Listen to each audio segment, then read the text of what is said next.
This is Gerardo Del Real with Resource Stock Digest. Joining me today is the chairman and CEO of Hannan Metals, Mr. Michael Hudson. Mike, how are you today? I'm great. Thanks, Gerardo. Thanks for having us back. No, listen, it's great to have you on. Look, you and I have known each other for God, and I'm dating myself now, but it's something like 15 and 16 years. And there's one thing that I've learned from you is that, and I've learned this through several incarnations of different projects and your exploration approach. If I've learned something from you is that you're methodical, and that exploration is in your blood. And so we got some results that the market clearly didn't like because everybody wants to hit a big discovery right off the bat. You reported on 3 holes from Vista Alegre. This was the first ever drilling of these targets in Peru. And so when you say frontier exploration, that's exactly what it is. So I want to get into what you learned from the first 3 holes at Vista Alegre, and then talk about the potential of the target, because the way that I understand it, it's far from a dead target, right? It's 3 holes in. Yeah, no, it's all part of the normal process of exploration. Everybody, no doubt, wants a banger straight out the gate, and that we did not get. But just to stand back, we're drilling at the Belen prospect. It's over 11 kilometres. We've got 3 targets there. We've got an epithermal target, Vista Alegre, where we put 3 holes and reported today.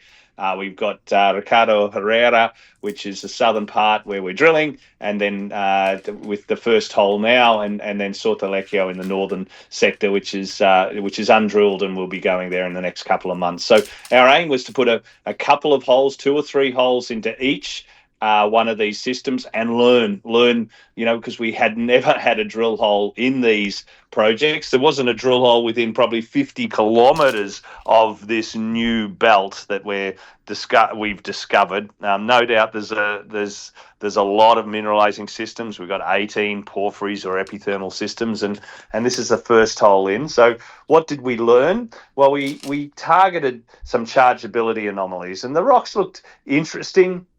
But we found out the sulfides, which we drilled in the chargeability anomalies, don't contain the gold that we'd like to see. There was a little bit of gold, I hate using the term technical success, but there is gold in the system in the weathered parts. So there's gold moving around in the top 100 or so meters, and then it was much lower grade in the unweathered parts. So we drilled essentially the wrong geophysical anomalies. We were after the sulfides, and then we scratched our heads and said, okay, well, what's left at Vista Alegre, where to next? And these are only 3 holes in 2.4 kilometres. Think from where you're sitting to 2.4 kilometres, and we've got only 3 holes testing the system. It's far from done and dusted. And most of our gold that we have in surface, and there's not a lot of information at surface. We've got boulders that are all quartz rich, and of course those quartz-rich boulders are probably resistors, not chargeable anomalies, so they don't allow charge to pass through them, electrical charge. So we have extensive resistivity anomalies that are closer to those boulders, and perhaps, in hindsight, we should have drilled the resistors first rather than the chargeable anomalies, but you never know where your gold is hosted until you start testing this. So that's the technical success part of it, is that we now know that we're not going after the chargeable anomalies at Vista Alegre. We're going after the resistors, which is not an unusual thing when you're targeting epithermal systems also, to look for the resistors. You look for the chargeable anomalies in porphyry areas more so.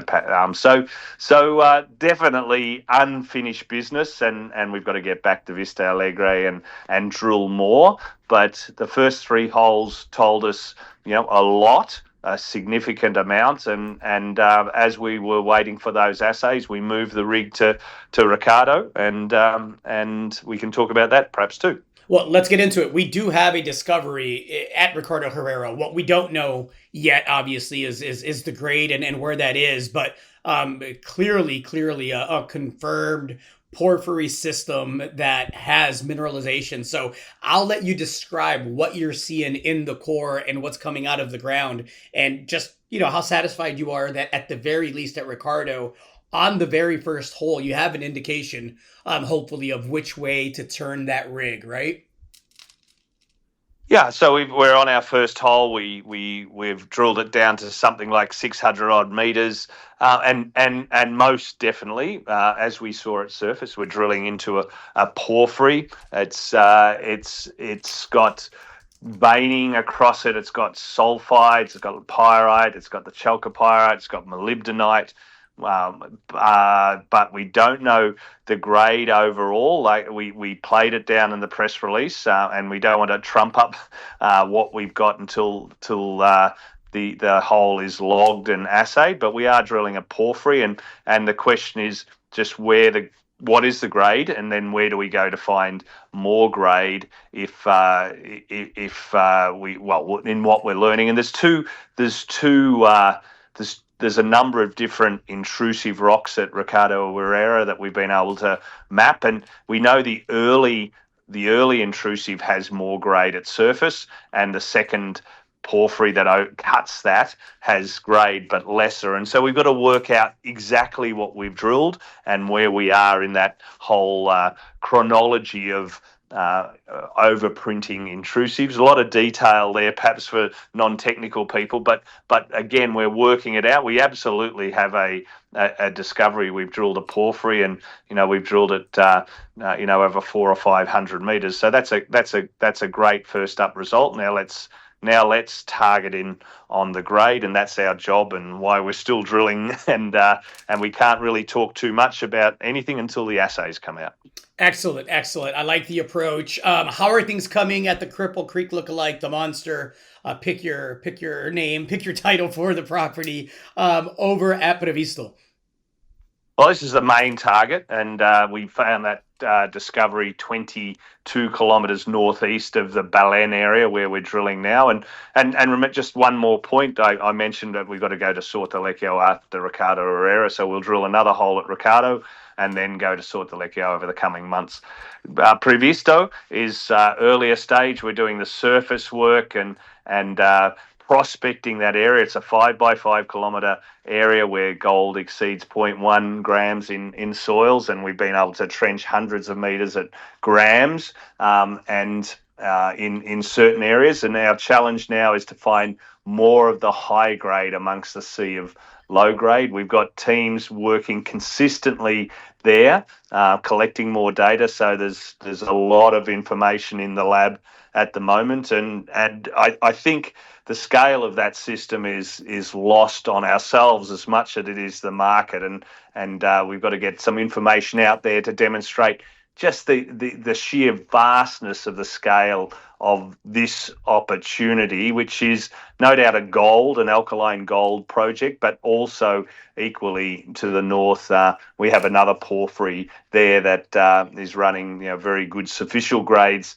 over 700 or 800 metres of strike. So a massive system that we're unpeeling there too. We're going through the permitting there. We've done all the work for a DIA, a Declaration Impacto Ambiental, that everybody probably knows as they follow Peru is the step to getting towards permitting for drilling. All that work's been done. We'll put that application in October to the authorities, and then it's up to them to permit it quickly. And I'd like to see that permitted within a 6-month time frame is the challenge I put on the Peruvians, and let's see if they can do it. There's a lot of very good reasons for the state to continue to support this project, which we are getting support from the very highest levels. So that's and there's more than enough work to do to prospect this 25 square kilometre area with our geological teams to find a hell of a lot more before we start drilling.